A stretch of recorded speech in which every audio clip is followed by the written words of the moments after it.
اعوذ باللہ من الشیطان اللعین الرجیم بسم اللہ الرحمن الرحیم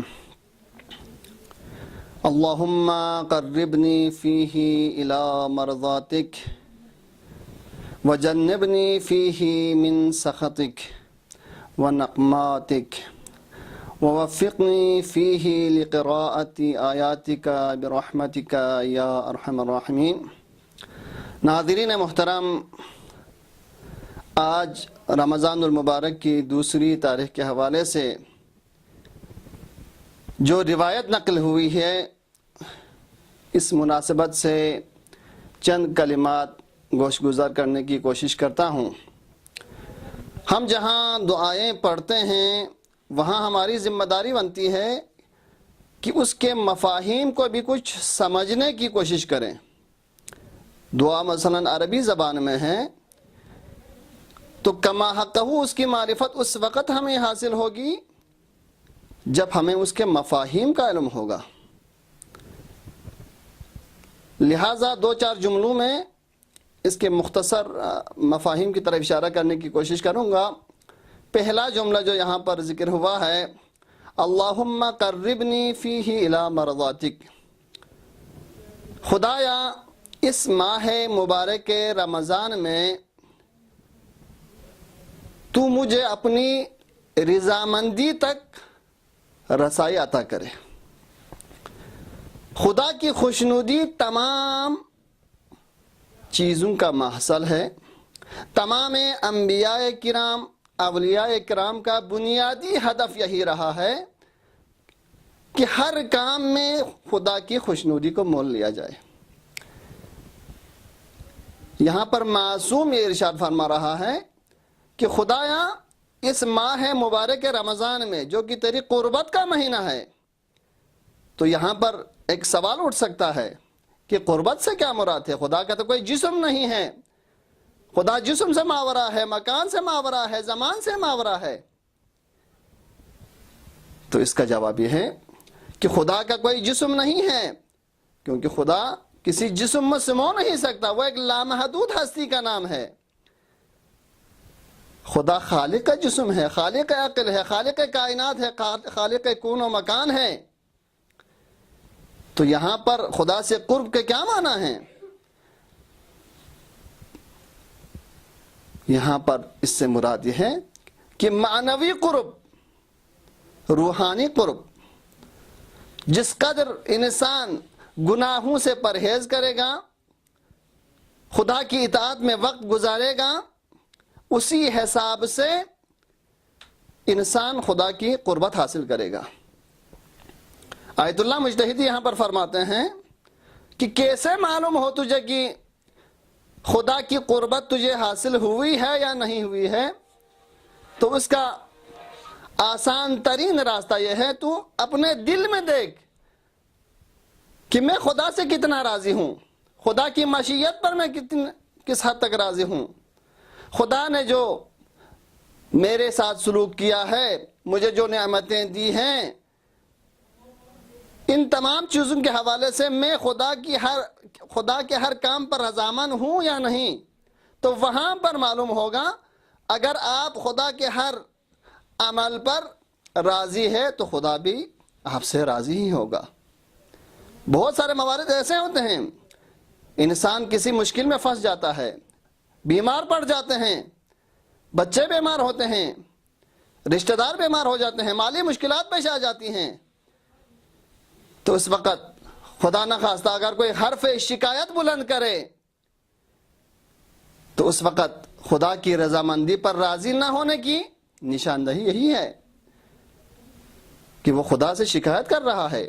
اسی وجہ سے ہمیں چاہیے کہ ہمیں دنیاوی مال و منال میں ہمیشہ اپنے سے کمتر لوگوں کی طرف دیکھیں۔ اس وقت ہمیں اپنے پاس موجود نعمتوں کا احساس ہوگا۔ آپ اگر صحت مند ہیں تو اس شخص کو دیکھیں جو ہمیشہ مریض رہتا ہے۔ اگر آپ کی آنکھیں صحیح سالم ہیں، آپ کے کان صحیح سالم ہیں، آپ کے تمام اعضاء و جوارح صحیح سالم ہیں، اور ایک شخص ہے اس کی آنکھیں نہیں ہیں، دوسرا شخص ہے کہ وہ صحیح سن نہیں سکتا، گونگا بہرا ہے، تو ان کو دیکھیں گے تو آپ خدا کا شکر ادا کریں گے کہ خدایا تو نے مجھے صحت عطا کی ہے، لیکن فلاں شخص کو یہ صحت نہیں ہے۔ لیکن اگر ہم ہمیشہ اپنے سے بڑوں کی طرف دیکھیں گے، فلان کے پاس اقتدار ہے، فلان کے پاس مال و منال ہے، لیکن میرے پاس نہیں ہے، تو اس وقت انسان ہمیشہ پریشان حال رہے گا، اس کی دنیا بھی خراب ہو جائے گی اور عاقبت بھی برباد ہو جائے گی۔ تو لہٰذا انسان کے لیے ضروری ہے کہ ہر وقت خدا کی رضامندی مول لینے کی کوشش کرے۔ وَجَنِّبْنِي فِيهِ مِن سَخَطِكَ، دوسرا جملہ کتنا بابرکت جملہ ہے، خدایا تو مجھے توفیق دے دے کہ اس ماہ مبارک رمضان میں تیری معصیتوں سے دوری اختیار کروں۔ انسان کے لیے معنوی تکامل کا پہلا زینہ یہی ہے کہ پہلے وہ معاصی کو، گناہوں کو ترک کرے۔ جب وہ گناہوں کو ترک کرے گا اس کے نتیجے میں معنوی قرب اسے حاصل ہوگا۔ پیغمبر اکرم رحمت للعالمین کی ایک حدیث ہے جس میں آپ ارشاد فرماتے ہیں، جس طرح لوہا زنگ آلود ہوتا ہے اسی طرح دل بھی زنگ آلود ہوتا ہے، تو اس زنگ کو ہٹانے کا راستہ کیا ہے کہ انسان جو ہے قرآن پاک کی تلاوت کرے، گناہوں سے دوری اختیار کرے۔ جب انسان خدا کی خوشنودی کے لیے گناہوں سے دوری اختیار کرے گا تو والذین جاہدوا فینا لنہدینہم سبلنا، اللہ تعالیٰ نے وعدہ کیا ہے کہ جو میری طرف آنے کی کوشش کرے گا تو میں اس کی حتماً ضرور اس کی رہنمائی کروں گا۔ ووفقنی فیہ لقراءۃ آیاتک، خدایا اس ماہ مبارک رمضان میں جو کہ بہار قرآن کا مہینہ ہے، قرآن کے نزول کا مہینہ ہے، شب قدر میں قرآن مجید نازل ہوا ہے، تو خدایا تو مجھے توفیق عطا کر کہ میں اس ماہ مبارک رمضان میں زیادہ سے زیادہ قرآن کی تلاوت کروں۔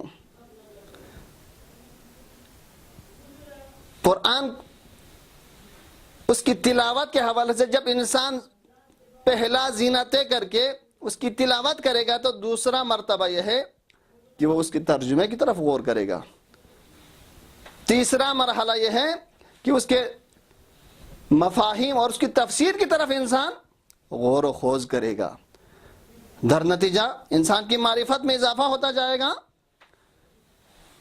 اور وہ کمال کے راستے کو طے کرے گا۔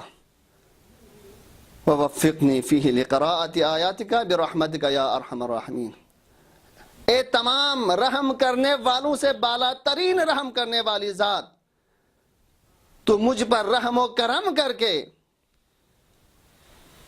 مجھے ان چیزوں کی توفیق عطا کر، میری دعاؤں کو مستجاب کر، مجھے تیری قربت عطا کر، مجھے تیرے گناہوں سے دوری اختیار کرنے کی توفیق دے، اور مجھے اس مبارک مہینے میں تیرے نازل کردہ قرآن مجید کی تلاوت کرنے کی توفیق دے، اے ارحم الراحمین ذات۔ رب ذوالجلال کی بارگاہ میں دست بدعا ہیں کہ اللہ تعالی ہم سب کو اس ماہ مبارک رمضان میں اللہ کی خوشنودی کو مول لینے، قرآن مجید کی زیادہ سے زیادہ تلاوت کرنے، اس کو زیادہ سے زیادہ سمجھنے کی کوشش کرنے اور خدا کی معصیتوں سے دور رہنے کی توفیق عنایت کر بار الہ۔ وآخر دعوانا ان الحمد للہ رب العالمین۔